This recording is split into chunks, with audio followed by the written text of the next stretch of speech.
श्रीमद भागवत महापुराणाचे साकल्य निरूपण दिवस 6वा प्रथम अध्याय प्रथम स्कंध रहस्य श्रीमद भागवताच्या रहस्याच्या चतुर्थ अध्यायात आत्मदेव ब्राह्मणाची कथा आली आहे.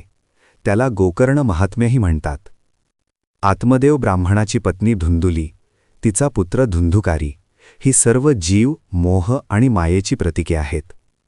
मायेच्या विक्षेप आवरणाने ज्ञान अंधुक होते, अशी धूम्राच्छादित मती नेहमी सांगशक असते. तिला प्रत्यक्ष पतीच्या वचनावरही विश्वास नाही, म्हणून ती महात्म्यांकडून पुत्रप्राप्तीसाठी मिळालेले प्रसादरूपी फळ कुशंकेने गायीला खाऊ घालते. त्यातून गोकर्ण उत्पन्न होतो आणि पिशाच्च योनीत खितपत पडलेल्या धुंधुकारीची मुक्ती करतो. कथेत भक्तीचे विवरण आहे आणि इहवादाचे दुष्परिणाम कथन केले आहेत. भागवत महात्म्य कथन केल्यानंतर भागवतातच श्रवण विधी वर्णन केला आहे. तीर्थक्षेत्रात, आपल्या राहत्या घरी, प्रशस्त मैदानातही श्रीमद भागवत ज्ञान यज्ञ करावा. नित्यप्रती एकतरी श्लोक, नव्हे श्लोकार्थ तरी वाचावा. इथून ते वेगवेगळी पारायण पद्धती वर्णिली आहे. वक्ता उत्तराभिमुख बसला तर श्रोत्यांनी पूर्वमुखी बसावे. वक्ता पूर्वमुखी असेल तर श्रोत्यांनी उत्तरामुखी बसावे. इथपासून श्रोता कसा असावा? श्रोत्यांनी श्रवणव्रतात एकाच आसनावर बसावे. ब्रह्मचर्य पाळावे. गायत्री जप न करणाऱ्या ब्राह्मणांसही बोलू नये, अशी नियमावली दिली आहे. नियम पालन म्हणजेच श्रद्धा असते. स्वैरवर्तन अनियमितच असते. कथा प्रारंभ करण्यापूर्वी ज्येष्ठ श्रेष्ठांचा, वेदविद्वजनांचा सत्कार करावा. कथाश्रवणाच्या व्रतात सुद्धा उपवास करण्याचा आग्रह नाही. फलाहार, एक भुक्त, एकाच प्रकारचे किंवा भोजनही प्रशस्त मानले आहे. अर्थात उपवास केल्याने कथाश्रवणात व्यत्यय येईल, तर उपवास करू नये. भगवान श्रीकृष्ण स्वधामाला गेल्यावर कलियुग प्रारंभ झाला.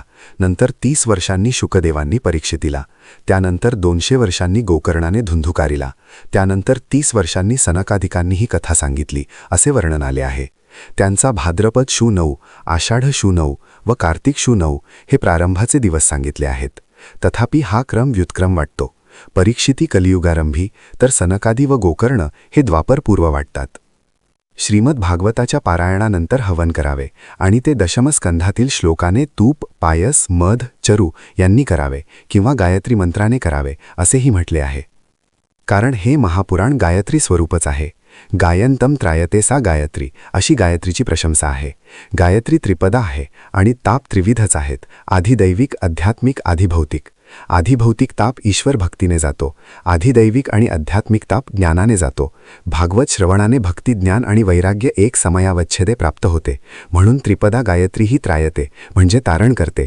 त्यामुळे दोघांपैकी काहीही करावे, असे वरच्या श्लोकात प्रगट केले आहे.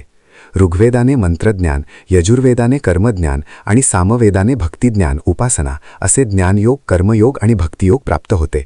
म्हणून ऋग्भी स्तुवांती, यजुर्भीर यजंती, सामभी गायंती अशी वेदव्याख्याने आहेत. आत्मदेव, धुंदुली, धुंधुकारी हे देहात्मवादी माणसाचे रूपक आहे. मनबुद्धीचा आत्मदेवाला धोका आहे.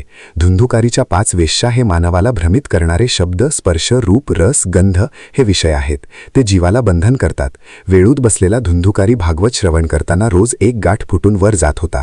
या 7 गाठी काम, क्रोध, लोभ, मोह, मद, मत्सर आणि अविद्या आहेत. यातील कामाधी षड्विकार, षडरिपू म्हणून परिचित आहेत. पण अविद्या काय आहे? विद्यांच्या अविद्याच्या यस्तद वेदो भयमसह अविद्या मृत्युम तीत्वा विद्याया मृतमश्रुते, असे उपनिषद म्हणते. संसार सागराची व्याप्ती जाणणे आणि तीच जीवाच्या चक्रगतीला कारण आहे हे न समजणे अविद्या आहे आणि परमात्मज्ञान विद्या आहे. या दोहोंचे सह उपार्जन मानवाला श्रेष्ठत्व प्रदान करणारे आहे.